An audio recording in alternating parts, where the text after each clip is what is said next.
Une partie de l'Afrique va aux urnes, est allée aux urnes entre 2015 et 2016 pour désigner un nouveau président de la République. Je ne parlerai aujourd'hui que des élections présidentielles en Afrique. Est-ce pour autant qu'on peut constater ou déduire que le processus démocratique a progressé sur le continent africain? Alors d'abord, soyons précis. Quand je dis que la moitié de l'Afrique s'est rendue aux urnes entre 2015 et 2016, c'est très exactement 27 pays en 2 ans, donc 27 sur 54, c'est effectivement la moitié. Cette ferveur électorale est-elle le signe d'une bonne santé démocratique? Et surtout, est-ce que c'est, 25 ans après, 26 ans après, une bonne réponse au fameux discours de La Baule que François Mitterrand avait prononcé le 20 juin 1990, et vous vous souvenez des termes, le vent de liberté qui a soufflé à l'Est, disait-il, il faisait référence à l'Union soviétique, devra inévitablement souffler un jour en direction du Sud. Et il ajoutait, il n'y a pas de développement sans démocratie, il n'y a pas de démocratie sans développement. En vérité, il n'a pas ajouté cette phrase-là, c'est le résumé qui a été fait par Roland Dumas de son discours, mais c'est ça qu'on a retenu du discours de La Baule de François Mitterrand, et c'est souvent ce petit texte-là, ce paragraphe, qu'on donne en dissertation aux étudiants pour qu'ils nous confirment qu'effectivement, il n'y a pas de développement sans démocratie. En général, ils sont priés de bien vouloir répondre, attention, il peut y avoir du développement sans démocratie. On a malheureusement quelques exemples fâcheux pour nous le confirmer. Ça, c'était juste une petite parenthèse. Alors, raison, c'est le mot qui convient. Moi, je raisonne, hein, je suis... la raison est Hélène, comme on dit. Moi, je veux qu'on m'explique pourquoi est-ce que l'élection d'Issoufou ne serait pas valable. C'est ça le problème. Il y a une élection que j'ai passée sous silence, c'est celle de Sassou Nguesso. Parce qu'il y a aussi demain le premier tour au Congo-Brazzaville. Personne n'en parle parce que ça semble gagner d'avance, mais là, les risques que couvre le Congo, c'est peut-être d'une agitation sociale plus grave que celle que l'on aurait pu imaginer. On va avoir la question précise. Justement, c'est un Congolais qui vous pose la question. D'abord, je vous remercie pour votre exposé limpide et pertinent. Comme je ne dispose pas d'assez de temps, je vais tout de suite passer aux hostilités. Alors, il y a une chose qui a le don de m'exaspérer, en tout cas, lorsque on présente François Mitterrand comme un deus ex machina qui, par sa simple volonté, est venu enclencher le processus de la démocratie en Afrique.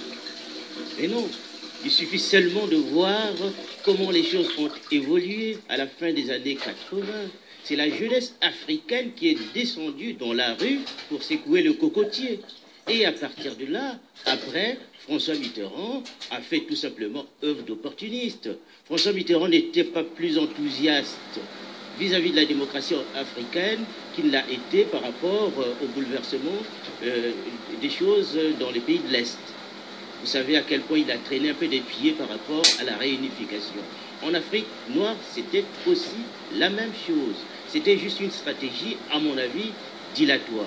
Alors, les diplomates ou les historiens occidentaux ont le don d'écrire l'histoire en mettant toujours une figure tutélaire qui est là pour effectivement incarner l'histoire. Ça s'est passé de la même chose lorsqu'on a écrit l'histoire, par exemple, de l'abolition de l'esclavage.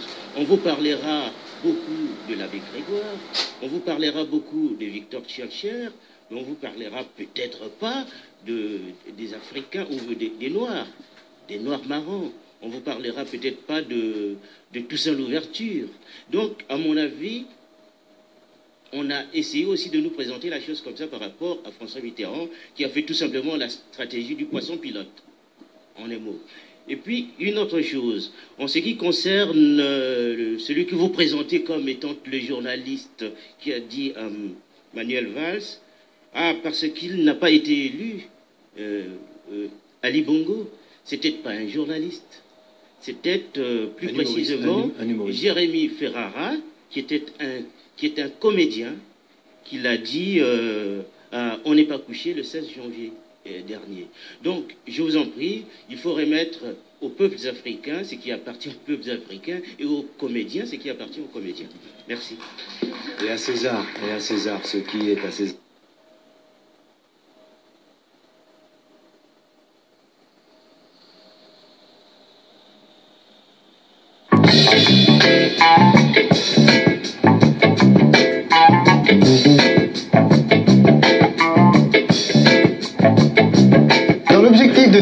et les relations réelles entre les communautés, nous avions posé la question il y a quelques jours, avez-vous un ami noir?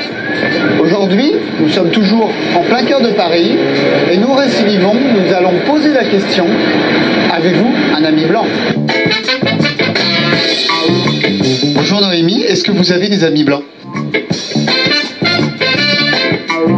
Oui, j'ai un bon mélange. Essentiellement collège noir et depuis que je suis passée à l'université, un peu plus blanc. Pourquoi? Parce que l'université est moins mélangée? Tout à fait. Donc c'est assez flagrant. Vous arrivez en première année, deuxième année, déjà un peu moins de noirs par rapport au lycée, au collège. Vous arrivez en troisième cycle, quatrième, cinquième cycle à l'entreprise, ben là, il y en a beaucoup, beaucoup moins. Bonjour Mégane. Bonjour. Est-ce que vous avez des amis blancs? Oui, tout se passe bien. Donc on est un pays. Bon.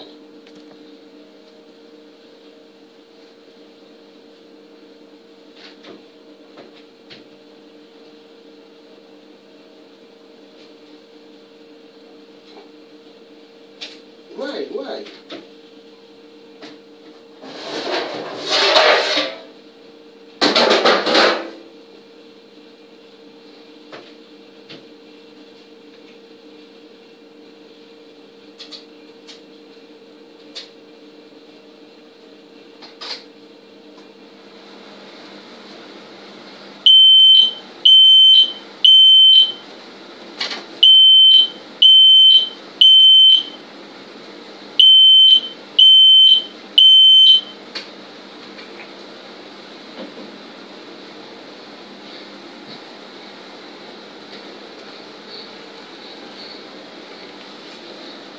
Excusez-moi, il y a eu un petit problème.